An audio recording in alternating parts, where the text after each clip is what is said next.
5 years ago, a federal grand jury found 5 New Orleans police officers guilty of shooting at a group of civilians as they attempted to cross the Danziger Bridge in the immediate aftermath of Hurricane Katrina. As the group of unarmed civilians walked the bridge searching for food on September 4, 2005, the officers opened fire with AK-47s, injuring 4 people and killing 2, a teenager and a mentally ill man. The horrific story captivated the nation, and the ensuing police cover-up made the story even more devastating. Yesterday, the 5 officers involved pleaded guilty to reduced charges, also reducing their sentences. To discuss, I'm joined now by Tim Meche. He's an attorney who represented one of the officers, Anthony Villavasso. Mr. Meche, how is your client's case affected by yesterday's developments, and are you satisfied with the reduced charges and sentencing?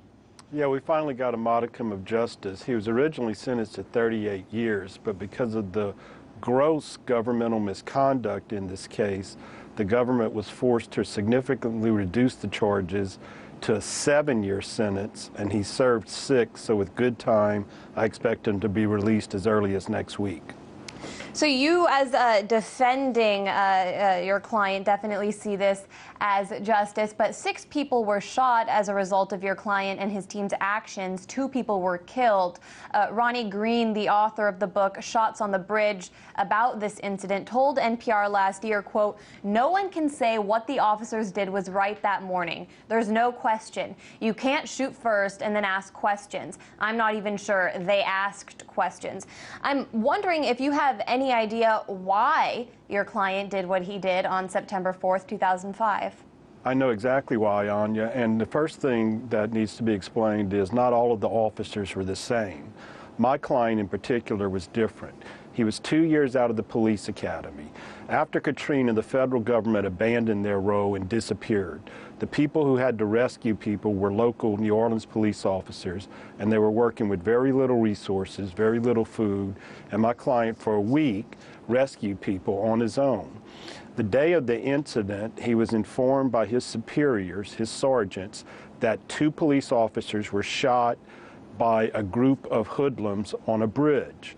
He was ordered to get into the back of a truck with his gun, and they drove to the scene. His superior officers were in the front of the cab, and they got out and started shooting. My client in the back perceived there to be a gunfight. He was following the orders of his superiors, and he shot his gun 9 times. Now, the ballistic evidence shows that he didn't hit anybody at all. Other officers on the scene committed more egregious acts. One of them shot a mentally retarded person. He clearly should not have done that. But not all of the officers were the same. My client clearly was the least culpable one, but he got grouped into this group, and they considered that all of the officers did the same thing, and that just wasn't the case. I think definitely viewers can sympathize for the police force in New Orleans and everyone in New Orleans after Katrina, because certainly you mentioned the federal government did abandon the city and they were working with low resources. That doesn't change the fact that your client did fire at the crowd. I mean, he may have hit someone, and it is unfortunate that other people were hit by other officers, but shouldn't there still, regardless of the terrible circumstance that these officers were in, be some accountability for the fact that citizens were essentially massacred on a bridge? And there was accountability, but it has to be explained in context. During that period of time, there were gunshots and shootings all across the city. My client, who was rescuing people, was shot out throughout that whole week he was here. And it was very believable to them that 2 officers were, in fact, shot at under the bridge. In fact, there was a police report to that effect. So you have to understand what was going through their mind after a week of rescuing people with very little food and water. They were drained psychologically. They were undergoing a lot of stress. Clearly, these officers were not evil people. They did not go to that bridge intending to, let's just go shoot some innocent people. That was clearly never the case. They thought they were doing the right thing. They made a mistake. They are suffering some consequence because of that. However, when the federal government came in to prosecute this case, they went overboard. Instead of prosecuting the superiors, the officers in charge, the supervisors who had abandoned their posts and were in a position to train and to supervise these officers, they didn't prosecute them. They gave them sweetheart deals. Instead, they went after the low-hanging fruits like my client, who was 2 years out of the academy, and they tried to make them the evil people. And what they should have done was gone after the superiors. They should have gone after the federal government people who just abandoned their posts and weren't even here. But instead, they tried to make scapegoats out of the lowest hanging fruit, and that was my client.